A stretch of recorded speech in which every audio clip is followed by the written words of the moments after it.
ఇప్పుడు వచ్చిన మీ అందరికీ ప్రభు యేసుక్రీస్తు నామములో వందనాలు తెలియజేసుకుంటున్నాను. మరి దేవుడు ఈ రీతిగా మనందరిను ఆయుష్ను ఆరోగ్యాన్ని ఇచ్చి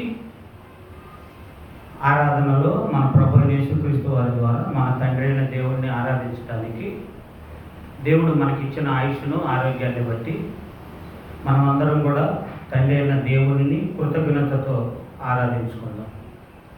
ఆరాధించడం అంటే మొట్టమొదటిగా మన మనసు దేవుని మీద ఉంచటం.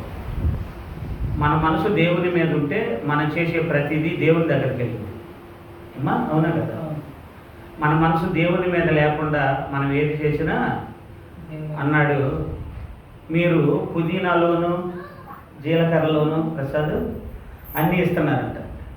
ఏం విడిచిపెట్టారు? నీతిని, భక్తిని, విశ్వాసాన్ని విడిచిపెట్టారు అన్నాడు. ఏమండి కొండల గారు?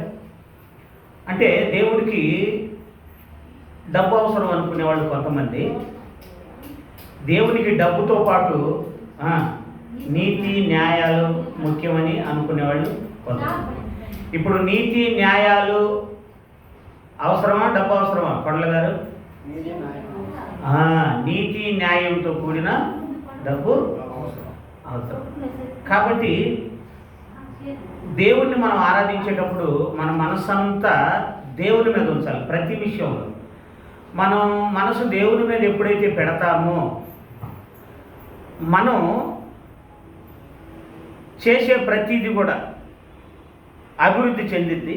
రెండోది, తెలియని ఏం చేస్తామో తెలుసుకుంటాం. ఏమో అవునా కదా? తెలియని తెలుసుకుంటాం. ఈ భూమి మీద అన్నీ తెలిసిన వాళ్ళు ఎవరైనా ఉన్నారా చెప్పండి? ఎవ్వరూ లేవు.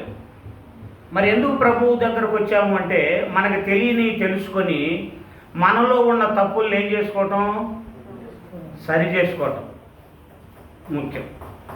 అవునా కదా? అందుకని మరి ఈరోజు మనం తెలుసుకోబోయే అంశం ఏంటో తెలుసా? దేవుని ఇంటివారు భోజనము చేసేది ఎక్కడ? అవునా కదా? ఇప్పుడు కొండల గారి పిల్లలు ఉన్నారు, కొండల గారి కుటుంబం ఉంది, భోజనం ఎక్కడ చేస్తారు? వాళ్ళ ఇంట్లో చేస్తారు. అవునా కదా? దత్తు గారి ఫ్యామిలీ ఉంది, భోజనం ఎక్కడ చేస్తారు? వాళ్ళ ఇంట్లో చేస్తారు. ఏమ్మా అవునా కదా? సరోజనమ్మ సిస్టర్ ఫ్యామిలీ ఉంది, భోజనం ఎక్కడ చేస్తారు? వాళ్ళ ఇంట్లో చేస్తారు. బయట చేస్తామా? చెయ్యం. మరి దేవునికి కూడా ఇల్లు ఉందా లేదా? దేవునికి ఇల్లు ఉందా? చూడండి, ఎఫెసీ పత్రిక 2వ అధ్యాయం, పౌలు గారు ఎఫెసీలకు రాసిన పత్రిక. ముందు మన ఇల్లు ఏంటో తెలిస్తే మనం భోజనం ఎక్కడ చేయాలో తెలిసిపోద్ది. ఏమ్మా అవునా కదా? మల్లేశ్వర సిస్టర్, ఎఫెసీ పత్రిక 2వ అధ్యాయం 19వ వచనం. కాబట్టి మీరు ఇక మీదట అదిగో మనల్ని అంటున్నాడు, మీరు ఇక మీదట పరాయి జనులు కాదు.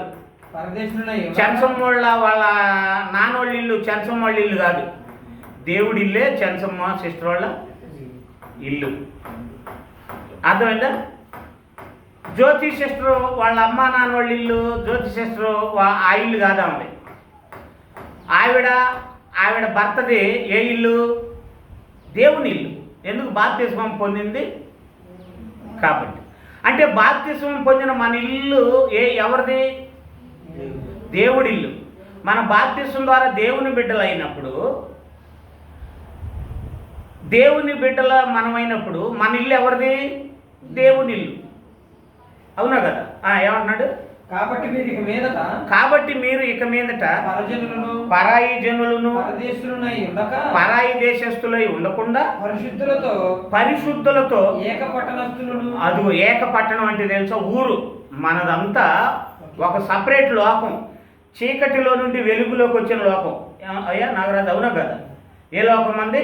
ఉండటం లోకంలోనే ఉంటాం, కానీ మన లోకం పరిశుద్ధ లోకమా పాప లోకం? పరిశుద్ధులు ఉండే లోకం. మన లోకం అంతే లోకం పరిశుద్ధులం. యేసుక్రీస్తులు ఎప్పుడైతే మన పాపాలు కడగబడ్డాయో అప్పటి నుంచి మన పరిశుద్ధులం పాపులం? పరిశుద్ధులు. పాపాలు కడగబడిన యేసుక్రీస్తు రక్తంలో మన పాపాలు కడగబడిన మనం అందరం ఎవరో తెలుసా? పరిశుద్ధులం అని నేను చెప్పట్లా, దేవుడు చెప్తున్నాడు. పరిశుద్ధులం అందరం కూడా ఎక్కడుంటాం? దేవుడు పరిశుద్ధుడు కాబట్టి దేవుడి ఇంట్లో ఉంటాం. కాబట్టి ఇప్పుడు మన ఇల్లు ఏది చెప్పండి? బాగా చెప్పారు, దేవుడి ఇల్లు అని. దేవుడి పిల్లలం కాబట్టి దేవుడి ఇంట్లో ఉంటాం. అది ఆయన చెబుతున్నాడు. ఏమని? చూడు, చదువు. కాబట్టి మీరు ఇక మీదట పరజనులను పరదేశులై ఉండక పరిశుద్ధులతో ఏకపట్టణస్థులను దేవుని ఇంటి వారునై ఉన్నారు. అది ఎవరిల్లు? దేవుని ఇంటి వారునై ఉన్నారు. ఇక మీ నాన్న ఎవరో తెలుసా? మీ నాన్న ఎవరు? ఏం చెబుతావమ్మా కళావతి సిస్టర్? అంతే కదా, మనందరి నాన్న ఎవరు? దేవుడే. మరి ఆయన మన దేవుడు అయినప్పుడు ఆయన ఇంట్లో భోజనం చేస్తామా, వేరే ఇంట్లో భోజనం చేస్తామా? మనందరం ఎవరింటి వారము? దేవుని ఇంటి వారము మనము అన్నాడు. అదేనా? కాకపోతే మన ఇంట్లో 3 పూటలు తింటాం, దేవుడి ఇంట్లో ఒకరోజు ఆదివారం ఒక పూట తింటాం. అదేంటయ్యా, మన ఇంట్లోనేమో 3 పూటలు తింటున్నాము, దేవుని ఇంట్లో ఒక పూట తింటున్నాము అంటే మన ఇంట్లో తినేది బతకటానికి, దేవుని ఇంట్లో తినేది కరెక్ట్గా చెప్పాను నాకు.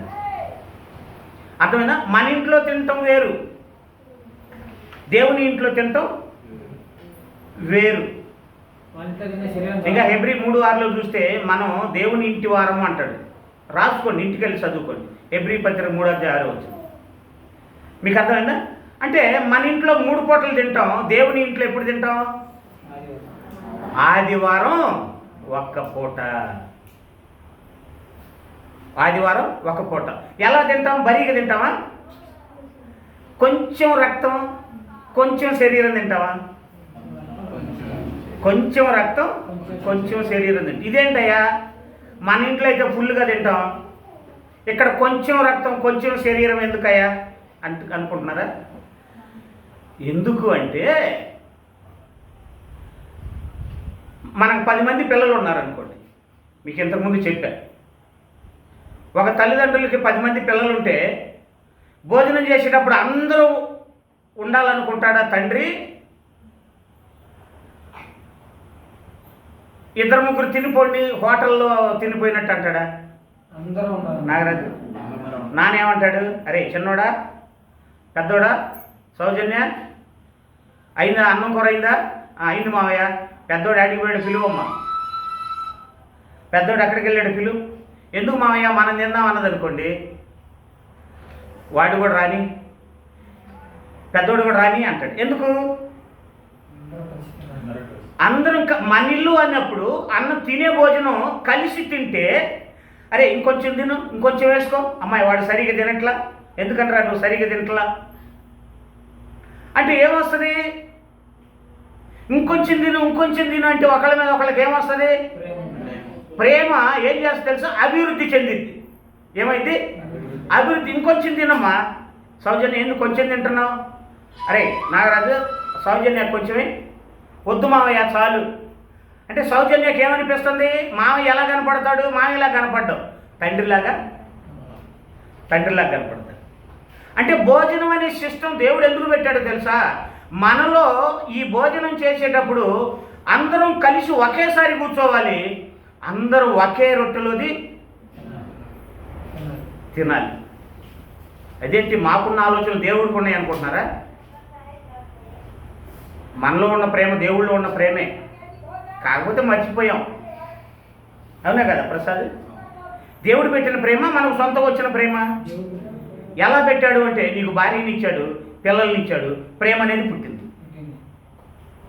నీకు భార్యని ఇచ్చాడు, ప్రేమ అనేది పుట్టింది. పిల్లల్ని ఇచ్చాడు, ఇంకా ప్రేమ అనేది అర్థం. అందుకని దేవుడు ఏమంటాడు తెలుసా? చూడండి, కొరింథీయులకు రాసిన పత్రిక, దేవుని ఇంట్లో ఉన్న మనం భోజనం ఎందుకు చేయాలి, ఎలా చేయాలి అనేది తెలుసుకున్నాం ఈరోజు ఆదివారం. దేవుని ఇంట్లో ఉన్న మనం ఏమ్మా మేరీ సిస్టర్, భోజనం ఎందుకు చేయాలి, ఎలా చేయాలి అనేది మనం తెలుసుకుందాం. ఇప్పుడు కొరింథీ పత్రిక 11వ అధ్యాయంలో చూద్దాం. మొదటి కొరింథీ పత్రిక 11వ అధ్యాయం 17వ వచనం. ఈ ఆజ్ఞను ఇచ్చుచు ఈ ఆజ్ఞను ఇచ్చుచు మిమ్మల్ని మెచ్చుకోను, నేను మెచ్చుకోను మిమ్మల్ని అంటున్నాడు. పౌలు గారు ఏమంటున్నాడు తెలుసా? ఈ ఆజ్ఞను ఇచ్చుచు నేను మిమ్మల్ని మెచ్చుకోను అంటున్నాడు. ఎందుకని? మీరు కూడి వచ్చుట ఆ, ఎక్కువ కీడుకే గాని ఎక్కువ మేలుకు ఆదివారము భోజనం చేయటానికి, యేసుక్రీస్తు రక్తము శరీరం అనే భోజనం మీరు చేయటానికి కూడి వచ్చేటప్పుడు అది ఎక్కువ కీడే జరుగుతుంది, కానీ మీకు మేలు జరగట్లేదు. అమ్మ జాగ్రత్తగానండి, మీకు ఈ మాటలు ఎక్కడ దొరకవు, బయట సంఘాలు ఎక్కడ దొరకవు. ఇది క్రీస్తు సంఘం కాబట్టి, దేవుని దయ వలన సత్యంలోకి వచ్చాం కాబట్టి మీకు దొరుకుతాయి, మనకు దొరుకుతున్నాయి అంతే. ఇంత విడమర్చి సత్యవాక్యాన్ని సందర్భానుసారంగా బయట దొరకవు, మత శాఖల్లో దొరకదు. కేవలం చర్చ్ ఆఫ్ క్రైస్ట్లోని ఎలాంటి బోధ మనకు దొరుకుతుందన్నమాట. అందుకని అసలు భోజనం యొక్క ఉద్దేశం మనం ఆలోచిస్తే, మీరు కూడొచ్చేటప్పుడు మేలు జరగట్లేదు, మీకు కీడే ఎక్కువ జరుగుతుంది. అమ్మో, ఆదివారం కూడుకునే కొద్ది ఏం జరుగుతుందంట? కీడు జరుగుతుందా, మేలు జరుగుతుందా? మీరేమైనా మేలు అనిపిస్తున్నారా? అందుకే భక్తుడు దేవుడు అంటాడు, సంతోషం కలిగినప్పుడు, ఆనందం వచ్చినప్పుడు సంతోషించుడి, ఆపద కలిగినప్పుడు యోచించండి అన్నాడు. ఎందుకు వచ్చింది ఈ ఆపద? నాలో ఏం తక్కువై దేవుడు మమ్మలను ఈ ఆపదలోనికి తీసుకొచ్చాడు అని ఆలోచించండి. అర్థమైందా? ఇక్కడ కూడు రావటం అంతా కీడేనంట. ఆదివారం కూడుకునేటప్పుడల్లా మనకేం జరుగుతుందంట? కీడే జరుగుతుందంట. మీకు అర్థమైందా? ఎందుకు కీడు జరుగుతుంది అని ఆలోచిస్తే ఇక్కడే 21వ వచనం చదవండి.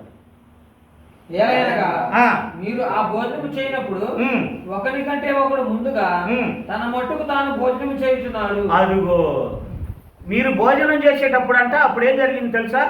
ఒకరి కంటే ఒకడు ముందుగా తింటున్నాడా, కలిసి తింటున్నారా? దేవుడు పెట్టింది ఏంటి? కలిసి తినమనా, విడివిడిగా తినమనా? విడివిడిగా తినేది హోటల్లో, కలిసి తినేది ఇంట్లో. మీకు అర్థమవుతుందమ్మా? విడివిడిగా తినేది ఎక్కడ? హోటల్లో. కలిసి తినేది ఇంట్లో.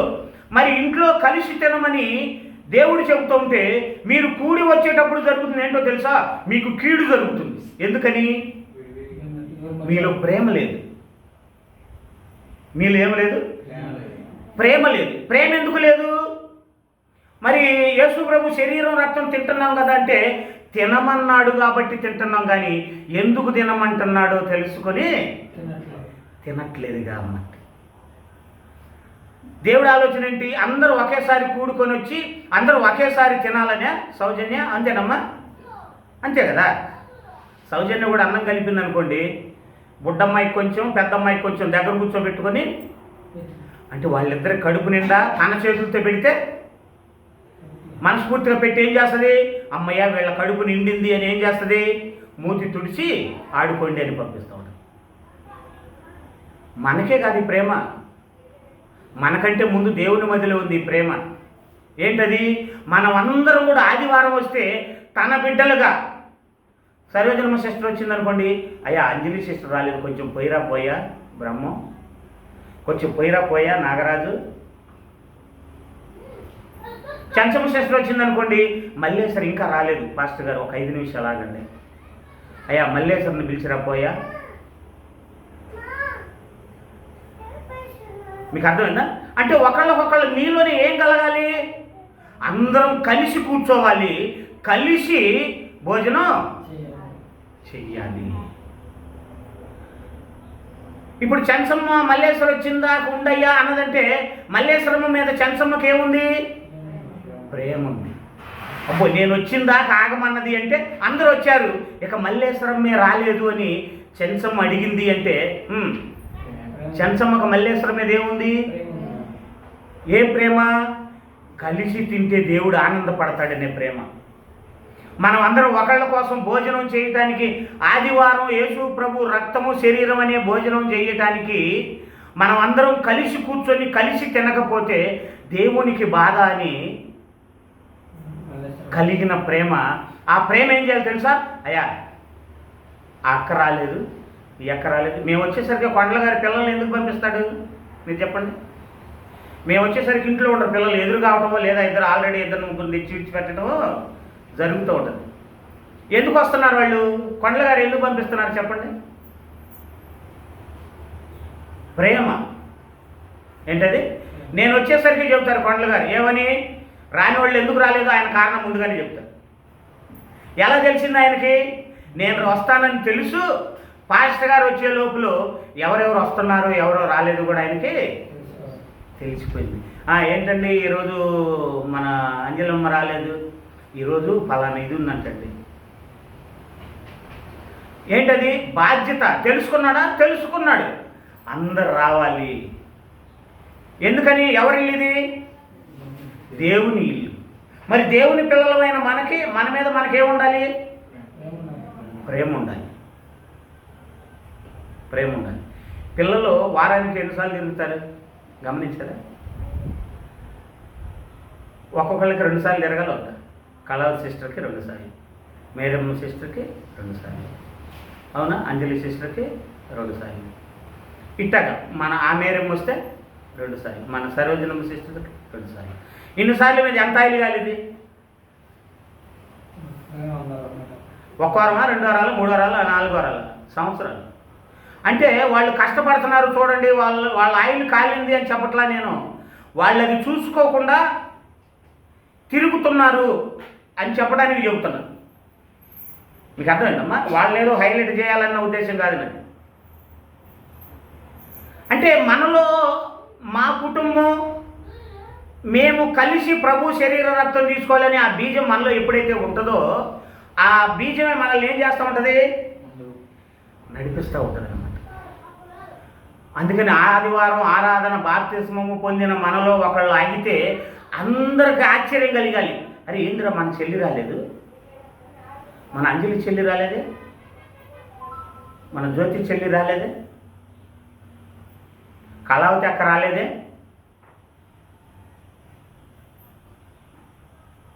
ఎందుకు అడుగుతున్నావు? దేవుడు అందరూ కలిసి ఒకేసారి భోజనం చేయాలి. కానీ ఇక్కడ 21వ వచనంలో ఏం జరుగుతుంది? చదువు. 21వ వచనంలో ఏం జరుగుతున్నాయా? మీరు ఆ భోజనము చేయనప్పుడు ఒకరి కంటే ఒకడు ముందుగా తన మట్టుకు తాను భోజనము చేయుచున్నాడు. అదిగో ఒకరి కంటే ఒకళ్ళు ముందుగా వచ్చి ఏం చేస్తున్నారంట? కలిసి తినమని దేవుడు చెబుతుంటే హోటల్లో వచ్చి తినిపోయినట్టు తినిపోతామని. అసలు దేవుడు పెట్టిన నియమం ఏంటి? కలిసి భోజనం చేస్తున్నప్పుడు మనలో మనకి ఏముంటుంది?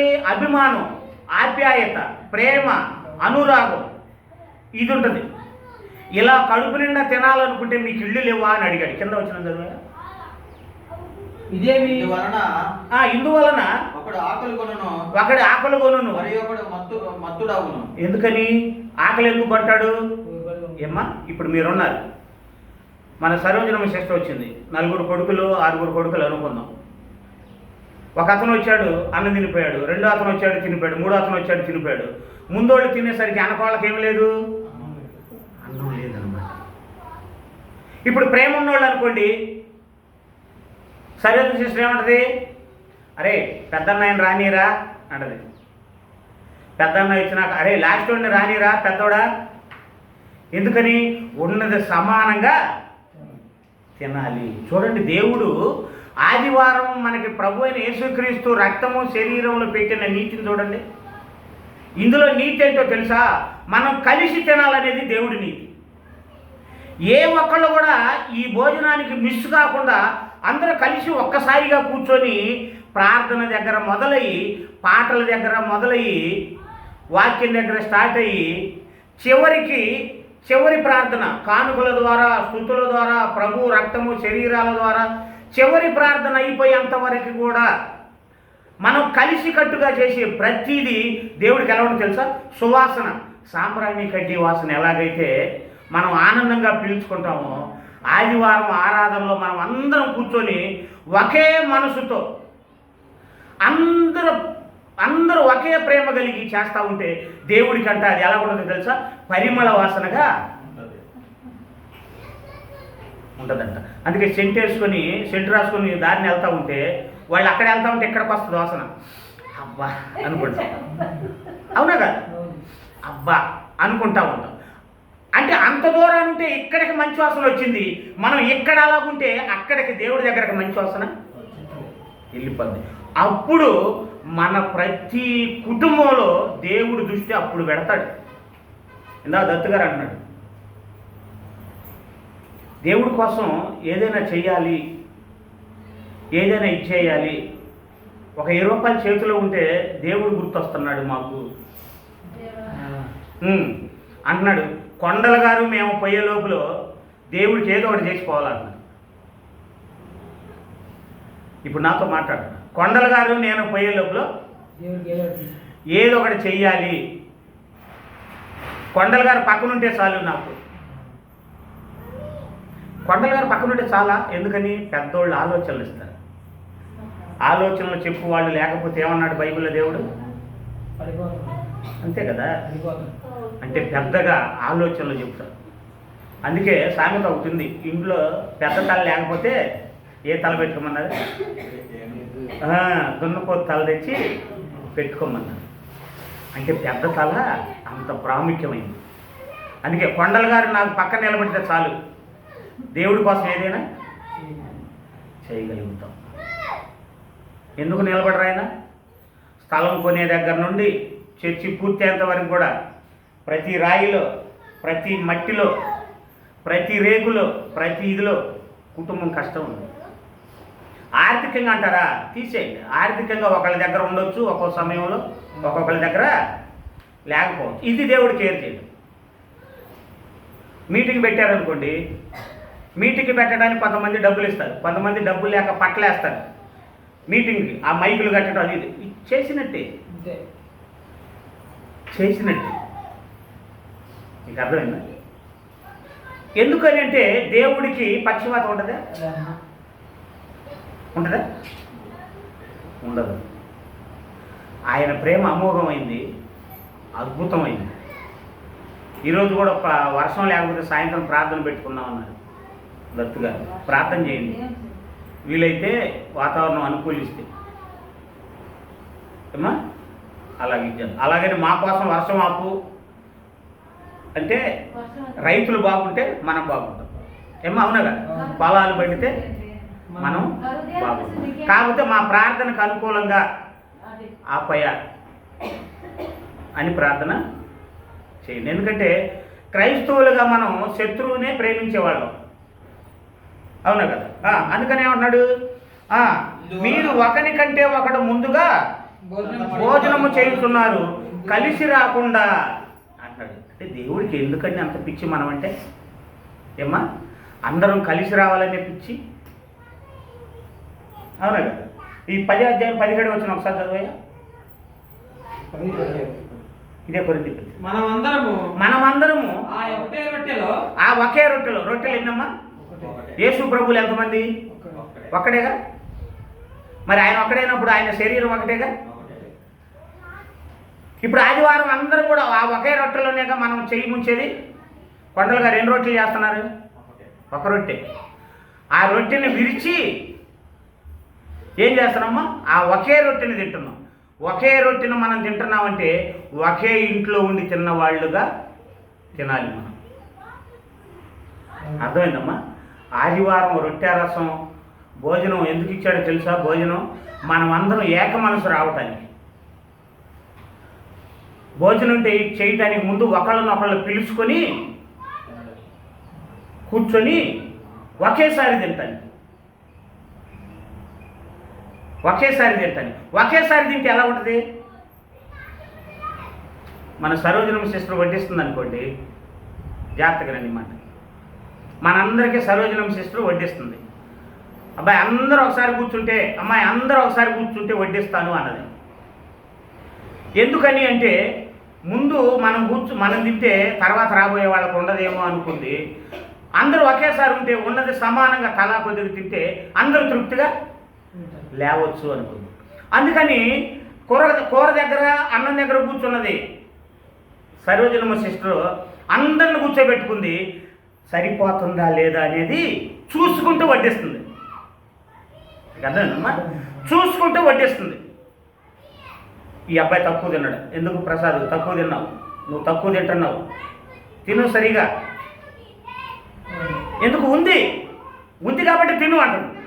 అంటే ఉన్నా లేకపోయినా సర్దుకునే మనసు ఎప్పుడు వస్తుంది? మన ఇల్లు అనుకున్నప్పుడు. మీకు అర్థం, మన ఇల్లు అనుకున్నప్పుడు. మన ఇల్లు అయితే సరిది సమానంగా పెడతాం అందరికీ. మరి దేవుని ఇల్లు సమానంగా అన్నం తినేది వాళ్ళైతే సమానంగా బ్రతకాలని కోరికలో కలిగించుకునేది మనం. అర్థమైందా? సమానంగా బ్రతకటం అంటే సమానంగా డబ్బులు ఇవ్వటమా కొండలు గారు? కాదు, అందరిది ఒకే మనసు అవ్వటం. కానీ కొంతమంది ఉంటారు ఆ లెక్కలు వేరు. ఎందుకంటే ఆయన ఈయనప్పుడు నేను ఎందుకు ఇవ్వాలి? దేవుడు నీకు ఇచ్చిన సామర్థ్యం నీకు ఇచ్చాడు, వాళ్ళకి ఇచ్చిన సామర్థ్యం వాళ్ళకి ఇచ్చాడు. ఇవ్వని వాళ్ళని ఇచ్చేవాళ్ళు అవమానపడకూడదు, పరచకూడదు. ఇచ్చేవాళ్ళని ఇవ్వనోళ్ళు ఇది కాకూడదు. ఎందుకని అంటే మనకు తెలుసు కదా, యేసుప్రభు కానుక పెట్టి దగ్గర కూర్చున్నప్పుడు ఉన్నోళ్ళు పుష్కలంగా ఇచ్చారు. ఆవిడ 2 కాసులు ఇచ్చింది, గొప్పగా ఇచ్చాడు. కాబట్టి దేవుడు ఎవరిని ఎప్పుడు ఎలా గొప్ప చేస్తాడో తెలుసా? తెలియనప్పుడు మనకెందుకు పక్షిపోతాడు? నేను కొండల గారు అవసరమా? మనం ఒకళ్ళనొకళ్ళు సంపాదించుకోవడానికి వచ్చాం, పోగొట్టుకోవడానికి వచ్చామా? పోగొట్టుకోవడానికి వచ్చాం, రాల సంపాదించుకోవడానికి. కొండల గారిని చూస్తే అందరూ కూడా ఏమైపోవాలి? మా అన్నయ్య, మా నాన్న, మా ఇది అన్నట్టుగా స్వేచ్ఛగా ఉండాలి. మన గుంటూరు ప్రార్థనకి బైబిల్ క్లాస్కి వెళ్ళా గురువారం. అయిపోయిన తర్వాత అందరూ నా చుట్టూ కూర్చున్నారు, డౌట్లు అడుగుతూ ఉన్నారు. ఎంత హ్యాపీగా ఉందంటే అంత హ్యాపీగా ఉంది. ఒక అబ్బాయి అక్కడ జాన్వేసలేని ఒక అబ్బాయి ఉన్నాడు, కుర్చీలో కూర్చున్నా. నా కాళ్ళ దగ్గరకు వచ్చి కాళ్ళ కాడ కూర్చుంటే నేను లేచా, వద్దు నువ్వు లేవద్దు, నువ్వు కూర్చొనే ఉండాలి, నేను నీ కాళ్ళ కాడ ఉండాలి. కానీ ఇట్లా లేదయ్యా లేచి ప్రార్థన చేస్తా అంటే, వద్దు నువ్వు కూర్చొని ప్రార్థన చేయి అన్నాడు. నా కాళ్ళ దగ్గర కూర్చొని నా మోకాళ్ళ కాడ తలబెట్టి అయ్యా నాకు ఇట్ట కాదంటే నాకు ఇష్టం, నువ్వు ఇట్ట చెయ్యాలి అన్నాడు. ఎందుకు ఆ మనసు వచ్చింది? నన్ను బాగా ఇష్టపడ్డాడు. నన్ను ఇష్టపడ్డా, నా వ్యక్తిత్వాన్ని ఇష్టపడ్డా? వ్యక్తిత్వం. అందుకే వ్యక్తిత్వంలో ఎక్కువ తక్కువలు ఉంటాయి. వ్యక్తిత్వంలో ఏముంటాయి? ఎక్కువ తక్కువలు ఉంటాయా ఉండవు? ఉంటాయి. కానీ మన వ్యక్తిత్వంలోని కొన్ని ఆశ అంటే ఏంటో తెలుసా? నేను అందరినీ సంపాదించుకోవాలి, అందరూ నాకు కావాలి అనే ఆశ మనకు మొదలు కావాలి. బైబిల్లో భక్తులు ఎంత ఇదిగా బతికారో తెలుసా? వీలైతే వచ్చేవారు మనం తెలుసుకోవాలి, అందరినీ సంపాదించుకోవాలి. అర్థం? చదువు 17 వచ్చిన 10-17 తర్వాత మనమందరము ఆ ఒక్కటే రొట్టెలో పాలు పుచ్చుకొనుచున్నాము. రొట్టె ఒక్కటే, అనేకులమైన మనము ఒక్క శరీరమై ఉన్నాము. అదిగో అనేకులమైన ఒకటై ఉన్నామా, వేరు వేరు అయి ఉన్నామా? జ్యోతి చేస్తారు అందరం ఒకటి. రొట్టె ఒకటే అన్నాడు. అనేకులమైన మనం అందరం కూడా ఏమన్నాడు? ఒకే శరీరం. అంటే శరీరంలో అవయవాలు ఎన్ని ఉంటాయి? చాలా ఉంటాయి. శరీరంలో ఏ అవయవానికైనా సరే గుండె లేకపోతే బ్రతకగలమా? కాకపోతే గుండె గొప్పది అనగలమా? గుండె కొట్టుకోవాలంటే నరాలు ఉండాలి. లిగ్గు చూడండి ఎలాగుందో. గుండె గొప్పది అన్నాను అనుకోండి, నేను నరాలు అంటే నాతోటి గుండె కొట్టుకోవాలంటే నాలో నిండేగా రక్తం పోయేది. అబ్బా గుండె కాదు గొప్పది, గుండెని కొట్టుకునేటట్టు చేసే మేం గొప్పవాళ్ళమని నరాలు మాట్లాడతాయి. ఆ పని నరం మీరే గొప్పవాళ్ళు అంటే వెంటనే బ్లడ్ రక్తం వచ్చింది అంటే, ఆహా గుండె గొప్పదా, నరాలు గొప్పయా? అబ్బా మేము లేకపోతే అంతే కదా. ఆక్సిజన్ లేకపోతే నరాలతో పని ఏంది? నరాలు ఉంటే ఉపయోగమా? కానీ నరాల్లో గుండా రక్తం ఆక్సిజన్ గుండెకి సరఫరా చేయాలంటే మేము ఉండాలి అంటే రక్తం. మీకు అర్థమవుతుందమ్మా? మరి రక్తం తయారు కావాలి, అబ్బా రక్తం నువ్వే గొప్పదానివి అయితే అన్నాం అనుకోండి, అప్పుడు కిడ్నీలు వచ్చి అంటే రక్తాన్ని శుద్ధి చేసేవి మేము, మంచి రక్తాన్ని పంపిస్తేనే కదా నీ గుండె బాగా కొట్టుకునేది. అప్పుడు మా గొప్పతనం లేదా అని కిడ్నీలు ఏమంటాయి? నన్ను అడిగితే అడగ మీరు గొప్పోళ్ళే అంటే లింక్ ఎక్కడుంది? సంఘం అన్న తర్వాత ఒకళ్ళు ఎక్కువ ఒకళ్ళు తక్కువ లేదు, అందరూ కూడా ఎవరండి కొండల గారు? సమానం, ఒకే శరీరం అవయవాలు. ఏది లేకపోయినా శరీరం దేనికి పనికిరాదు. చిన్న అవయవమైనా సరే దేనికి పనిచేయదు. ఏ అవయవాన్ని అయినా సరే ఇది నాకు పనికిరాదు అనేదని చెప్పగలవా? అలాగే సంఘములో కూడా మనమందరం ఒకే అభిప్రాయం, ఒకే ఆలోచన కలిగి ఉండాలి. అందుకే మీరు ఏ దేశం అంటున్నాడు? మీరు ఎందుకు కీడు అంటున్నాడు? 18 వచనం కదా, ఇప్పుడు 11 అధ్యాయం 18 వచనం. మనం కూడి రావటం ఎందుకు కీడు అంటున్నాడు చూడండి. మొదటి సంగతి ఏమనగా, ఎందుకు కీడో తెలుసా? మొదటి సంగతి ఏమనగా, మీరు సంఘమందు కూడినప్పుడు, మీరు సంఘముగా ఆదివారం కూడినప్పుడు మీలో కక్షలు కలవని. మీలో కక్షలు ఉన్నాయి. కక్షలు పెట్టుకొని ఇంటికి భోజనానికి ఎందుకు వస్తున్నారు మీరు? చూసారా పండ్ల గారు? కక్షలు పెట్టుకొని భోజనానికి ఎందుకు వస్తున్నారు? అన్నదమ్ముడు అరుచుకున్నారు అనుకో, ఇద్దరు ఒకసారి కూర్చొని తింటారండి భోజనం? పండ్ల గారు తినరు. అన్నదమ్ములు అరుచుకుంటే ఒకసారి కూర్చొని తినరు. అంటే ఒకేసారి కూర్చుంటున్నాం అంటే అర్థం ఏంటో తెలుసా? ఏ గొడవలు లేవు అని అర్థం. ఒకళ్ళు ముందొచ్చి తిని ఒకళ్ళు తర్వాత తింటున్నారు అంటే అర్థం ఏంటో తెలుసా? సమాధానం లేదని అర్థం. ఇక్కడ సంఘంలో వాళ్ళు కూడా ఏం చేస్తున్నారు తెలుసా? ఎవరు ముందొస్తే వాళ్ళు తిని వెళ్తున్నారు. ఏమ్మా? ఎవరు ముందొస్తే తిని వెళ్తున్నారు. మీకు అర్థమైందా? అంటే ఆదివారం రొట్టె రసం విషయంలో ఆదివారం చూడండి, అర్థమైంది? ఆదివారం రొట్టె రసం విషయంలో ఏమైపోతున్నావు? ఏకభావంతో తింటున్నావా? కట్టేసాం, అవి ఉప్పుకున్నాయి. అర్థమైందా? ముగించుకుందాం మనం కూడా. కాబట్టి ప్రకటన గ్రంథం ఒకసారి చూద్దాం, 3వ అధ్యాయం ముగించుకుందాం. ప్రకటన గ్రంథం 3వ అధ్యాయం 20. ఇదిగో నేను తలుపు నొద్ద నిలుచుండి యేసు ప్రభువు వారు మాట్లాడుతున్నారు. నేను తలుపు దగ్గర నిలబడి తట్టుతున్నాను. నా స్వరము విని తలుపు తీస్తే నేను అతని యొద్దకు వచ్చి అదిగో మన దగ్గరకు వస్తాడంట. అతని యేసు ప్రభువు వారు మాట్లాడుతున్నాడు. అతనితో నేనును నాతో కూడా అతను భోజనము. యేసు ప్రభు మనతో కలిసి ఏం చేస్తాడంట? అంటే యేసు ప్రభు మనతో భోజనం చేస్తున్నాడు అంటే మనల్ని ఏ స్థాయి తెలుసా? అంటే ఆయన స్వరం విని తలుపు తీస్తే ఆయనే మనతో వచ్చి భోజనం చేస్తున్నాడంటే మన స్థాయి ఏంటి? ఏమ్మా? యేసు ప్రభుతో కలిసి భోజనం చేసే స్థాయి. అంటే ఆయనతో సమానంగా చూశాడా మనల్ని? ఆయనే సమానంగా చూస్తే మనం ఎవరు అండి?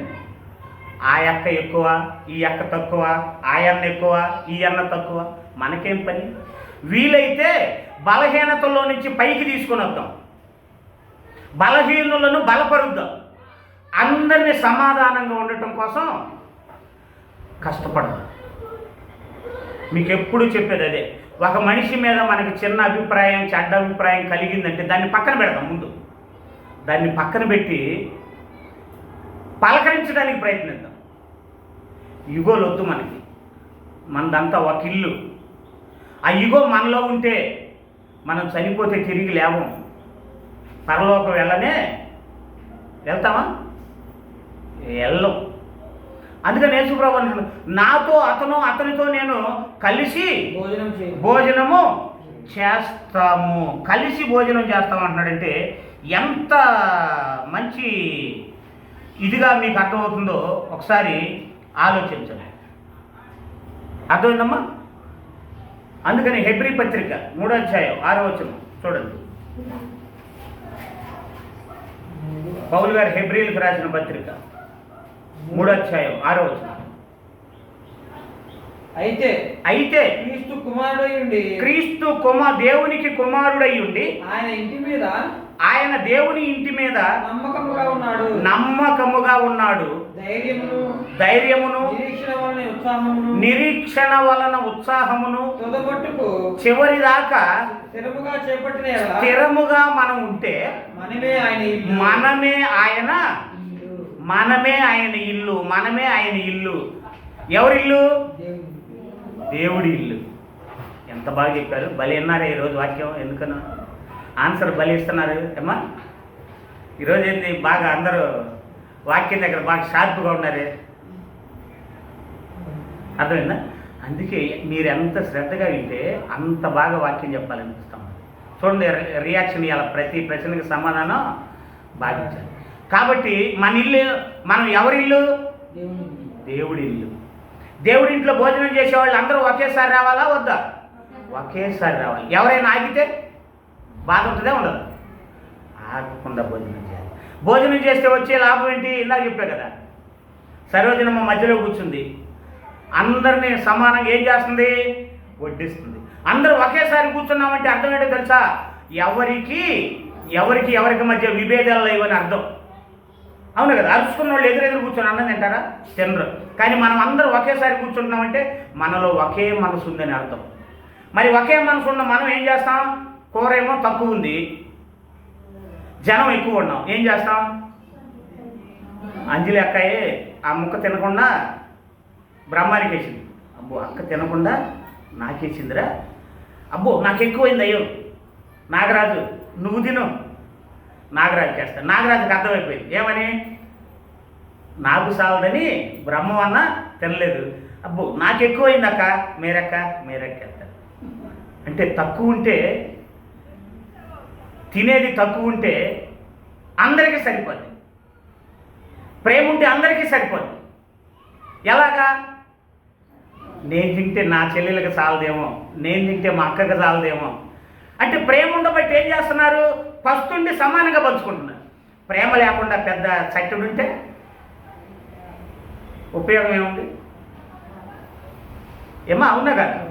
ప్రేమ ఉంటే చాలు, కడుపు నిండిపోద్దా?